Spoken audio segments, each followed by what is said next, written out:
Good morning, all of you. Today, in this segment, in this video, I am going to explain some of the properties of the phenol. The previous properties of the substitution reaction and the addition reaction, and we have done. And today, in this segment, we will do the electrophilic substitution reaction of the phenol. Whenever we compare the properties of the phenol, so these electrophilic substitution reactions of phenol are more favorable than the electrophilic substitution. This nature of the phenol, this tendency of the phenol towards the electrophilic substitution reaction can be explained on the basis of the resonance effect. Whenever we talk about this phenol, the lone pair of this oxygen atom undergoes the resonance phenomena. So due to the resonance phenomena, this C-O bond retains partial double bond character, and this double bond character is responsible for the favorable nature of the phenol toward this electrophilic substitution reaction. जो double bond character C and O के बीच में setup होगा, इस double bond की वजह से हम इस ओ एच का रिप्लेसमेंट बड़ी मुश्किल से कर पाते हैं. एंड दैट्स वाई बजाय इन केमिकल रिएक्शंस के, बजाय न्यूक्लियोफिलिक सब्स्टिट्यूशन के, ऑर्थो, मेटा और पैरा पोजिशंस पर इलेक्ट्रॉन की डेंसिटी बढ़ जाती है. और जब इलेक्ट्रॉन की डेंसिटी बढ़ेगी, the reaction becomes more favourable at these particular sites. Clear? So under this heading we will discuss about the 5 chemical properties. और आपने पहले भी पढ़ा है, जो इलेक्ट्रोफिलिक सब्स्टिट्यूशन रिएक्शन होती हैं वो 5 तरह की होती हैं. एक होती है नाइट्रेशन रिएक्शन, एक होती है हेलोजनेशन रिएक्शन, एक होती है सल्फोनेशन रिएक्शन, एक होती है फ्रीडल क्राफ्ट एल्काइलेशन और एक होती है फ्रीडल क्राफ्ट एसाइलेशन. तो first of all we will discuss here the halogenation reaction. आपको मालूम है phenol is ortho and para directing compound. तो जब हम इस फिनॉल की रिएक्शन ब्रोमीन वाटर से करते हैं तो एक्वस मीडियम के अंदर आपका फिनॉल ट्राई सब्स्टिट्यूटेड कंपाउंड को फॉर्म करता है. And this 2,4,6 try bromophenol is obtained after this chemical reaction. तो याद रखिएगा, ये एक कैरेक्टरिस्टिक रिएक्शन है फिनॉल की. जैसे ही हम ब्रोमीन वाटर फिनॉल में ऐड करते हैं, तो ब्रोमीन वाटर फिनॉल में ऐड करते ही हमें बजाय मोनो कंपाउंड के, मोनो का मतलब हुआ या तो बी आर आपका ऑर्थो पर अटैच होता या फिर होता पैरा पर, तो आपको 2 कंपाउंड मिलने चाहिए थे, एक ऑर्थो कंपाउंड एक पैरा कंपाउंड. बजाय ऑर्थो पैरा कंपाउंड के आपको तीनों फेवरेबल साइड्स पर क्या मिल जा रहे हैं? ब्रोमीन प्रेजेंट है. तो what is the reason behind it? ऐसा क्यों होता है? तो उसके पीछे रीज़न क्या है? जैसे ही आप इस फिनॉल को ऐड करोगे ब्रोमीन वाटर में, तो ये रेजोनेंस का फिनोमेना क्रिएट करेगा. तो रेजोनेंस की वजह से electron density ortho, Meta, para पे बढ़ जाती है. और जब H का रिप्लेसमेंट यहाँ से होता है, तो यहाँ पर जो फिनॉक्साइड आयन बनेगा वो भी फिर से एक बार रेजोनेंस का फिनोमेना करेगा. So we can say this phenol and this phenoxide ion is highly deactivating group, जो इलेक्ट्रॉन डेंसिटी को कई टाइम बढ़ा देते हैं ऑर्थो, मेटा, पैरा पर. इसीलिए इन तीनों साइड्स पर इलेक्ट्रॉन लगभग हर टाइम अवेलेबल होंगे. और जब कोई इलेक्ट्रोफाइल इन 3 पॉसिबल साइड्स पर आता है तो वो ट्राई सब्स्टिट्यूटेड कंपाउंड को देता है.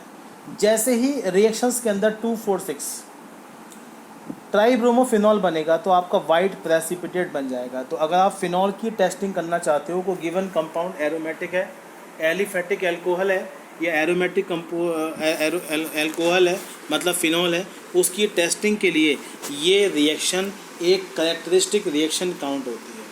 अगर किसी भी फिनॉल के सैंपल में आप little bit quantity bromine water की ऐड करते हो तो वो ट्राई सब्स्टिट्यूटेड कंपाउंड को देगा, जो वाइट प्रेसिपिटेट के फॉर्म में आपको दिखाई देगा. And that's why we will obtain this trisubstituted compound है. तो this reaction is a very very important reaction, जो आपको एग्ज़ाम के लिए, कन्वर्जन्स के लिए भी करके चलेंगे. अब हम यही रिएक्शंस कराएंगे कार्बन डाई सल्फाइड की प्रेजेंस में. जब ब्रोमीन वाटर की रिएक्शन आप कराते हो 273 केल्विन पर कार्बन डाइसल्फाइड ऑर्गेनिक कंपाउंड की प्रेजेंस में, तो क्या होगा, इस CH2 की प्रेजेंस में आपको मोनो कंपाउंड ही मिलेगा। ये मिलेगा माइनर कंपाउंड। माइनर क्यों मिलेगा, क्योंकि आपको मालूम है Br एंड OH के बीच में स्टेरिक रिपल्शन होगा, और जो OH और Br में यहाँ पर नहीं होगा, तो this become the major product and this become the minor one. तो आपके एग्जाम में वेरी वेरी इंपॉर्टेंट क्वेश्चन क्या आता है कि aqueous bromine water gives the ट्राइस substituted compound while the bromine water in the presence of the carbon disulfide give the mono compound। तो क्या reason है, क्या आंसर बताएंगे, प्रॉपर स्टेटमेंट क्या लिखेंगे, in aqueous medium the phenol undergoes the ionization. मतलब जो phenol का OH होगा, जो फिनॉल का OH है ये कहाँ ले लेगा, वाटर इसको एब्जॉर्ब कर लेगा। तो जब यहाँ पर फिनॉल में OH, ध्यान से सुनिए मेरी बात को, जब फिनॉल में OH प्रेजेंट होता है तो फिनॉल रेजोनेंस का फिनोमेना करता है। जब वाटर आप यहाँ ऐड कर दोगे तो वाटर यहाँ से H ले लेगा, और H लेने के बाद बनेगा फिनॉक्साइड आयन, और ये फिनॉक्साइड आयन भी आपका क्या काम करेगा, this phenoxide ion is again undergoes the resonance phenomena. तो ट्वाइस रेजोनेंस हो रहा है यहाँ पर, एक तो फिनॉल के थ्रू और H के जाने के बाद फिनॉक्साइड आयन के through, and that's why you will obtain the ट्राइस substituted compound. जब हम पिछले रिएक्शंस की बात कर रहे थे, CH2 में क्या मिलेगा, फिनॉल एक बारी रेजोनेंस का फिनोमेना करेगा।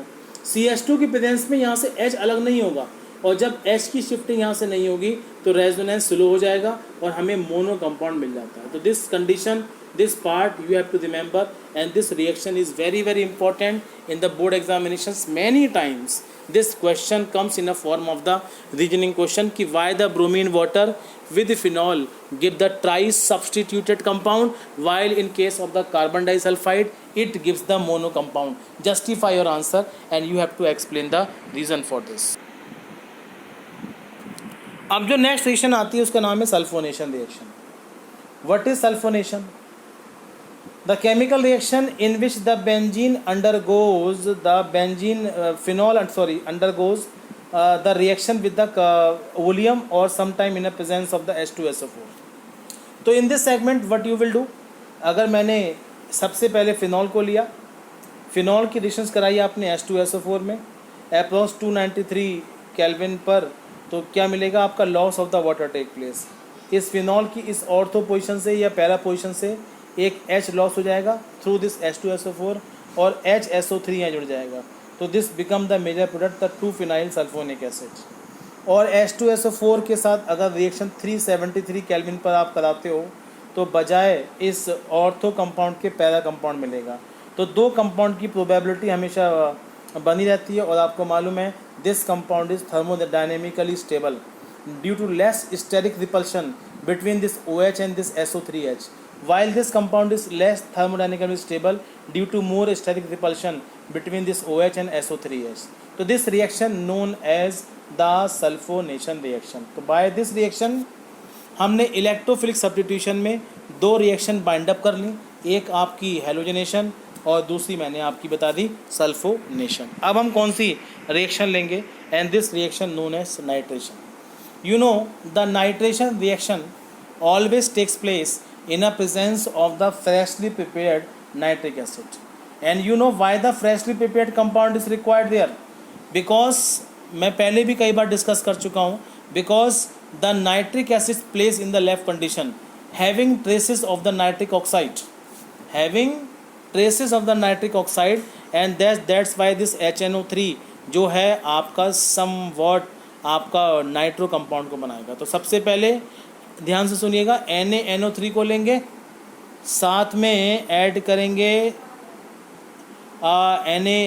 साथ में ऐड करेंगे HCl, तो NaNO3 plus HCl combine to form the nitric acid plus loss of the NaCl take place. अब जब आप उस HNO3 को यहाँ पे ऐड कराते हो तो ऑर्थो और पैरा पोजिशंस पर नाइट्रो कंपाउंड आपको ऑटोमेटिकली मिल जाते हैं। तो this reaction is a very very important reaction जिसको आप क्या बोलते हो, that known as the nitration reaction. Clear?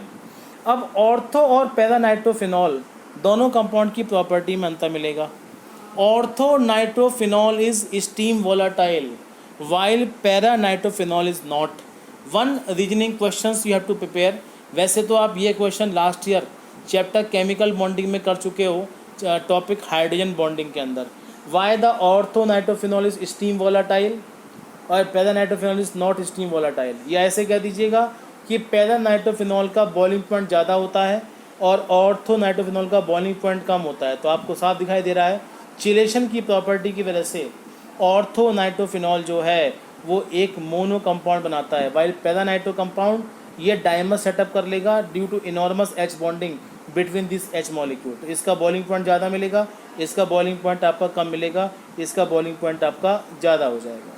तो this question you have to remember कि why this compound is steam volatile and why this compound is not, that's why you have to remember this reaction. ठीक है, जो ऊपर आपने reactions करी थी वो डाइल्यूट नाइट्रिक एसिड के साथ थी। अब हम जो रिएक्शन करने जा रहे हैं वो आपकी कंसनट्रेट नाइट्रिक एसिड के साथ होती है। तो whenever we take the reaction with the concentrate HNO3 in a presence of the concentrate H2SO4, तो क्या मिलेगा, फिनॉल इससे रिएक्ट करने के बाद क्या बनाएगा, ट्राई सब्स्टिट्यूटेड कंपाउंड, जिसको आप पिक्रिक एसिड के नाम से जानते हैं। तो 2,4,6 ट्राई नाइट्रोफिनॉल का कॉमन नेम होता है पिक्रिक एसिड और this picric acid is obtained by this reaction. ठीक है, तो पिक्रिक एसिड की आगे की सिग्निफिकेंस आपको जल्दी समझ में आ जाएगी। This is a very very important commercially use compound. But आज के टाइम में हम फिनॉल से पिक्रिक एसिड की सिंथेसिस को इतनी ज़्यादा प्रायोरिटी प्रोवाइड नहीं करते हैं। तो अगर आपको पिक्रिक एसिड प्रिपेयर करना है तो हम बजाय रिएक्शन एक स्टेप के हम इस रिएक्शन को इतनी प्रायोरिटी नहीं देते हैं। मुझे बनाना तो पिक्रिक एसिड ही है, बनाना भी फिनॉल से है, लेकिन हम बजाय इस मेथड से कुछ दो स्टेप को फॉलो करेंगे। क्या रीज़न है देख लीजिएगा। First of all the phenol is treated with the concentrate H2SO4।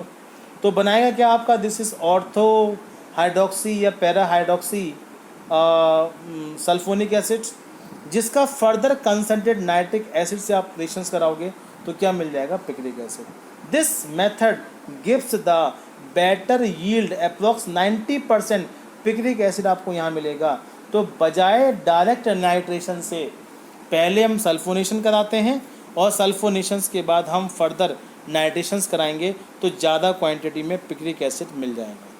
तो this reaction is the next reaction. अब हम करते हैं फोर्थ रिएक्शन जिसका नाम है फ्रीडल क्राफ्ट एल्काइलेशन रिएक्शन। तो क्या मिलेगा आपका FC एल्काइलेशन में, फिनॉल को लिया, CH3Cl को ले लिया, एनहाइड्रस AlCl3 की प्रेजेंस में। क्यों ऐड करते हैं, many times I have explained.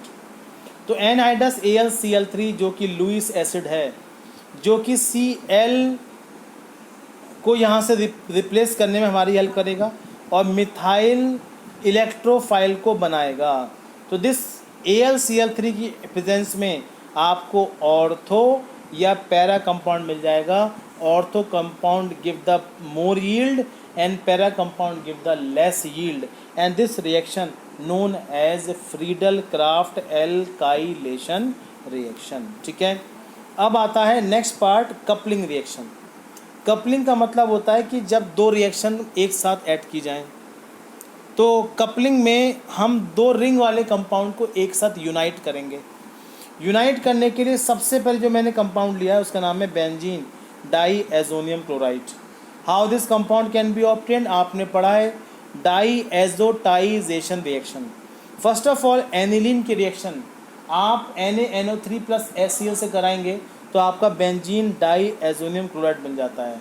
And this compound is not thermodynamically stable. जब भी हम इस कंपाउंड को बनाते हैं तो टेम्परेचर 0 से 5 डिग्री सेल्सियस के बीच में हम मेंटेन करते हैं। तो whenever this benzene diazonium chloride react with the phenol, तो फिनॉल से रिएक्ट करने पर अल्कलाइन मीडियम की प्रेजेंस में जहाँ पर pH 9 से 10 के बीच में हो, यहाँ से H लॉस, यहाँ से Cl loss, loss of the HCl take place और this azo compound can be obtained. तो ये ऑरेंज डाई के फॉर्म में आपको ये रिएक्शन दिखाई दे जाएगी। तो this reaction known as coupling reaction, जो आगे आप एक बार एनिलीन के साथ भी पढ़ेंगे। तो ये एजो डाई टेस्ट के नाम से फेमस है। तो जब बेंजीन की टेस्टिंग जब फिनॉल की टेस्टिंग आप लैब में करोगे तो फिनॉल की प्रेजेंस को डिटेक्ट करने के लिए हम ये एजो डाई टेस्ट करते हैं, जिसको कपलिंग रिएक्शंस के थ्रू ही परफॉर्म करेंगे। अब आती है कोलबेज रिएक्शन। कोलबेस का मतलब होता है reaction with the carbon dioxide. Kolbe's का मतलब reaction with the carbon dioxide. तो CO2 की प्रेजेंस में क्या मिलेगा? सबसे पहले तो मैंने फिनॉल से बनाया phenoxide ion. How this step is perform, ध्यान दीजिएगा, हम सबसे पहले फिनॉल की रिएक्शन NaOH से करा देंगे। NaOH से OH का लॉस, फिनॉल से H का लॉस, और बदले में हमें क्या मिल जाएगा? Sodium phenoxide. जब रिएक्शंस कराएंगे CO2 के साथ, तो CO2 के साथ रिएक्ट कराने पे मुझे मिलता है दिस OH, ये COONA, और HCl के लॉस के बाद ये मिल जाएगा आपका सैलिसिलिक एसिड। तो this salicylic acid is obtained at the end of the reaction, very important name reaction जो कोलबेस रिएक्शंस कहलाती है। In this whole reaction temperature is maintain from 4 to 7 atmosphere, 4 to 7 ATM pressure maintain रखते हैं, और 400 kelvin के आसपास हम temperature को मेंटेन रखेंगे। तो this reaction known as Kolbe's reaction. Okay,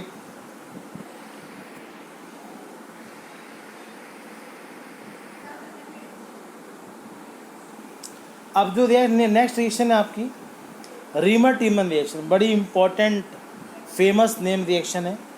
सबसे पहले क्लोरोफॉर्म ले लिया जो फिनॉल से रिएक्ट करेगा NaOH की प्रेजेंस में, loss of NaCl, loss of the water take place.